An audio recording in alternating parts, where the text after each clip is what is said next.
Yo, what is up, YouTube? It's your boy Militia, and I'm here with a special guest, my fiance Mary, and we're here to answer some questions that I had asked on Instagram, and I wanted to do a little video here talking about the questions that people have asked us. One of the things that I do want to say is, with those anonymous questions on Instagram, for those who don't know, 30% of those messages that you get are not real. And I didn't know that. I just learned that. They're pre-programmed from the app itself to send it to make it look like people are asking these questions. And the only reason I know that is because when I see my peers doing that, some of the questions in the font and what's capitalized are exactly the same, and that's how I know it's not real. So if someone asks you a question like, hey, why do you leave me on red? Or, hey, my friends like you. I know those are some of the popular ones that are not real. Those are not real people sending you messages. So I have a couple messages here that I wanted to go ahead and talk about. If I'm going in and out of focus, it's because my head's bobbing back and forth, bobbing my head.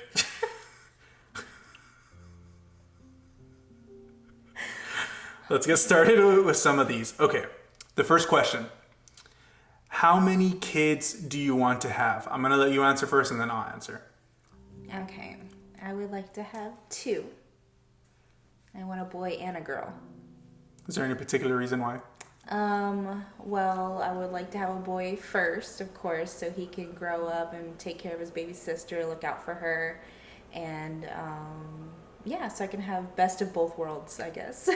And we didn't talk about any of these questions in advance, so whatever she answers is her natural first reaction. She didn't even prep for this at all. I didn't even look at the questions really, so this is kind of like a fresh answer.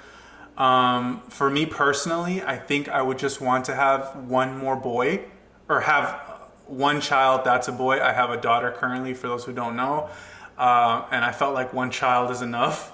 That's my opinion, but I do feel like I do want a boy. I do need a little mini me running around to share my love for art. So yeah, that answers that question. That's a good question to ask. Let's move on to the next one. Let's see. Okay, so I'm going to ask this carefully, and then you're going to go first again. Okay. Well, let me ask the question. Who or what inspires y'all, both individually, career-wise, and as a couple? Why do they inspire you, and what is our favorite memory together? Oh, wow. Okay. You can answer the first part, because it's kind of like a 2-question. Who or what inspires y'all, both individually, career-wise, and as a couple?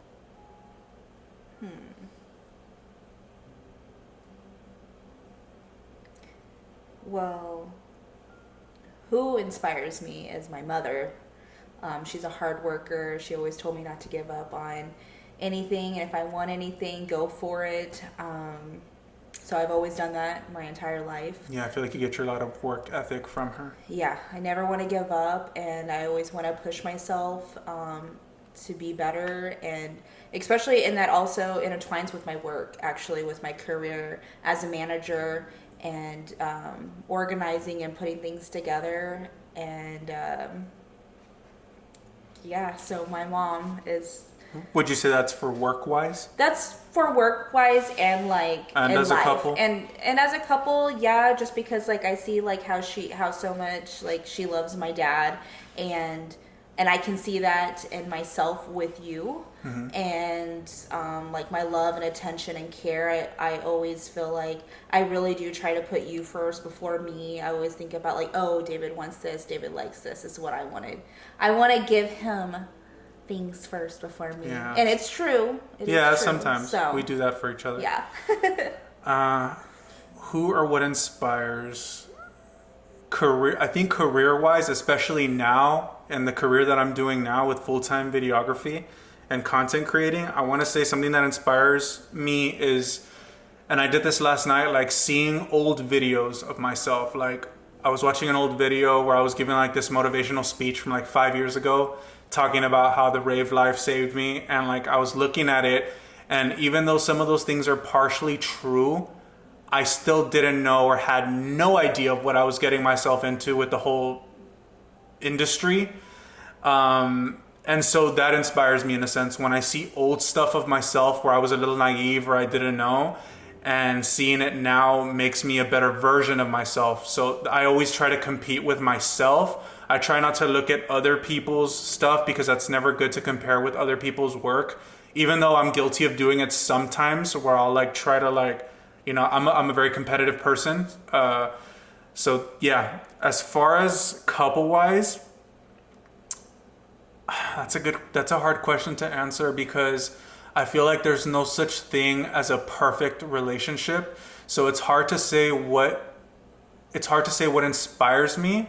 I think I just use the mindset of always learning, always loving, always forgiving, always understanding is what gets you through as a couple. What is your favorite memory together of us? Oh my gosh. You can just say one. There's Doesn't have so to be many. nothing. I think my favorite one was when we were at Middlelands at the festival, and we were just in the middle, like, of nowhere, underneath the tree in the grass, and just laying there and just kind of like, I don't know, in nature, and just enjoying those moments with you, and just like we're just acting like we're like, you know, little kids. We were a lot younger then, but still, like, I just felt like we were, I don't know.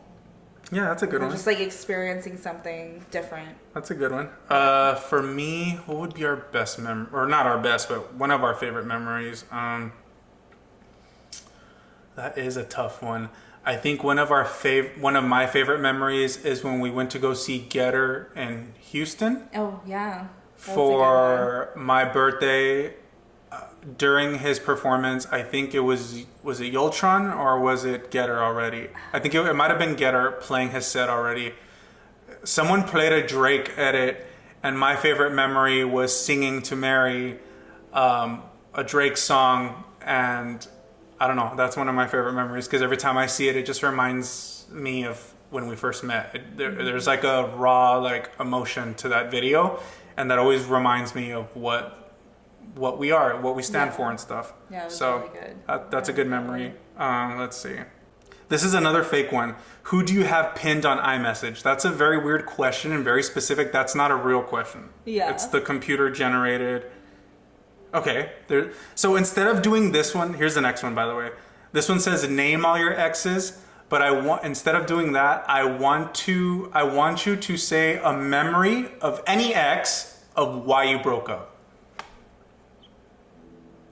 Think of something like, it doesn't have to be serious. It could be funny. It could be just a little pet peeve. Things like that. Any ex. It doesn't have to be a recent one. It could be any ex that was a deal breaker for you that was like, nah, I'm not doing this shit. Well, sadly, most of my exes, they cheated on me. So there's that. I don't know. They just... And that was it. That was a deal breaker. Yeah. I mean... Of course, they're like, "Oh, I'm sorry. Like, let's make it right." I'm like, "Yeah, no. Yeah. Like, I don't want to." That's interesting. Yeah. So for me, I have a funny story. I won't say her name. I was dating this girl, and we were going from Austin to our hometown, and we stopped at Whataburger real quick to get a bite. And you know Whataburger, the prices are kind of high, right? So we get our food, we take off, we're in the road on the highway, and she gets her burger and she goes, "Oh, there's tomatoes in here." And I was like, "Oh, okay, you know, just pick them out." Next thing I know, I hear the window roll down and I just hear, "Whoo." I look at the mirror in the back and yeah, lettuce, buns, tomato. This person threw a full burger out the window, no regards, just straight out the window, chunked the whole burger out. Bruh. Who in the right... The audacity of someone... That could have been a really good burger. Just take out the tomatoes. The audacity of someone throwing a burger. That's when I honestly, right then and there, I was like, nah, bro. We're not gonna work. You know, you have no regards to high quality meat and... You have no culture whatsoever, and yeah, needless to say, that's how that ended. Okay. I want to know more about, this is the next question, by the way. I want to know more about your mask/character. So for those who don't know, I'm a big Slipknot fan. So I've been having like this fascination lately with masks. I really love the way the masks look. I always love the portrayal of what's behind the mask and what's through the eyes, kind of like a Michael Myers origin. And I have a love for clowns and horror and stuff like that. So my clown mask, which is one of my favorite masks that I designed, I bought a HEB regular clown mask from HEB, and I cut the hair and I cut the eyes and the mouth, and then I sewed everything together, added some paint to it, added my little flair to it, cut it so it looks like a mask. And I don't know, that there's a fascination there with, like I said, with Slipknot, with clowns. You know, there's a little bit of like twisted metal for those who are like old gaming nerds, the twisted metal, the clown. There's a lot of little flavor there that adds to my personality. And that's where that comes from, is I just love the mystery behind the mask. And so I want to start doing that where I'm filming, I'm actually wearing the mask, because for those who don't know, the mask is actually part of the original design. So wearing the mask is a big deal for me. But yeah, other than that, I love my masks. Mary just got me a sick Slipknot mask from Amazon, and I'm really happy with it. Let's see, what else do we got? I want to know your crush. Again, I don't know if these are real or I always get the same question too. Like, do you have a dog? Do you have a dog? Do you have a dog? I have a dog. If you see the stories he posts about him all the time. This one's a very serious one. I like this one. It says, "You good, man? This is a trying time for you. What's getting you through it?"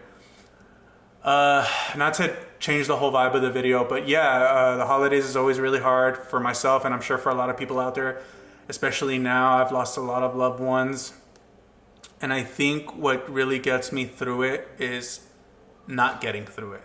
You take one day at a time. You take, deep breaths. You remember these people, with good memories, and all you can do is live a person's memory and really enjoy them for who they were when you knew them.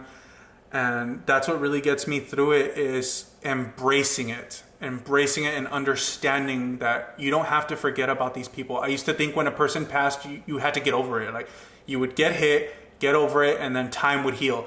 Not for the recent people that I've lost. I won't let that go. I'll never let them go. I'll never let it pass. I'll never let it. Those are things that I hold dear to me. And I would never let that go. So what gets me through it is understanding that, and obviously family time, being outdoors has really been helping me. Really understanding the problem, sitting down and visualizing the problem has been helping me. With that being the last question, how do you get, in your own words, because we're at 2%, in your own words, how would you say that you get through hard times? Well, I don't know. It's just a lot of alone time, and just kind of like think about the good times I've had with these people in my life. Or even if I don't like my parents, I don't see my parents that often. So I always think about like the good times growing up, or the past ones that have already passed. I always think about the good times, and it makes me laugh, and it makes me know that, we may not have been perfect on both of our ends, but I snap out of it, and I think like, I'm just going to see them later. Yeah. I just haven't seen them in a long time. I'll see them later. So that's what I always try to tell myself whenever I'm going through those times. Yes. Yeah. So with that being said, on leaving it on that note, it was good talking with y'all. I'm going to upload this later on. Big shout out again to my Patreons. They'll have first dibs on seeing this video, and it means a lot for you guys asking these kind of questions, because that's what we're here for. And we'll see you on the next video. Bye. See you later.